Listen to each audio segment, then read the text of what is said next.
ನಮಸ್ಕಾರ ರೈತ ಬಾಂಧವರಿಗೆ. ಇದು 200x200 ನೀರಿನ ಶೇಖರಣಾ ಘಟಕ ತಯಾರು ಮಾಡ್ಕೊಂಡಿದ್ದಾರೆ ಇವರು ಗೌರ್ಮೆಂಟ್ ಕಡೆಯಿಂದ.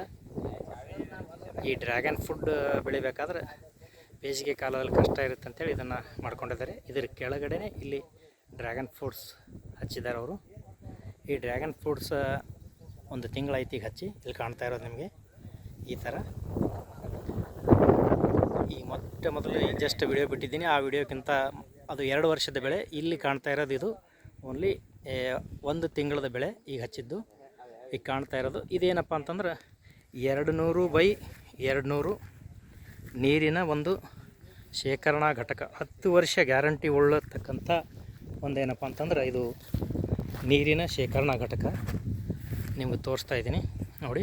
200x200 ಇದು ನೀರಿನ್ನೂ ಶೇಖರಣೆ ಮಾಡಿಲ್ಲ. ಇದರಲ್ಲಿ ಅವರು ಸ್ಟಾರ್ಟ್ ಮಾಡಿಲ್ಲ, ಮಾಡ್ತಾಯಿದ್ದಾರೆ ಈಗ ನೋಡಿ. ಖಾಲಿ ಇದೆ ಈಗ ಸದ್ಯ, ಸ್ವಲ್ಪ ನೀರಿದೆ.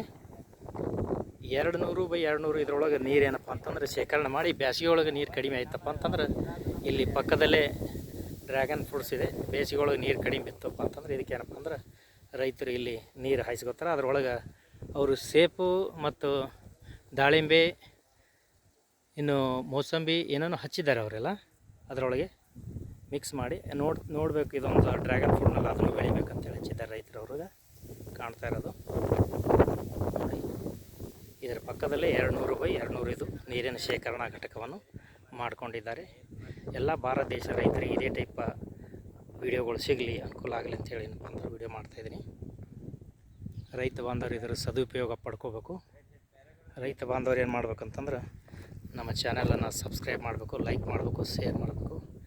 ಇದೇ ಥರ ನಿಮಗೆಲ್ಲ ವಿಡಿಯೋಗಳು ಬರ್ತಾವೆ ಅಂಥೇಳಿ ರೈತರಿಗೆ ನನ್ನ ಅಭಿನಂದನೆಗಳು. ತುಂಬ ಧನ್ಯವಾದಗಳು ಎಲ್ಲ ರೈತರಿಗೆ.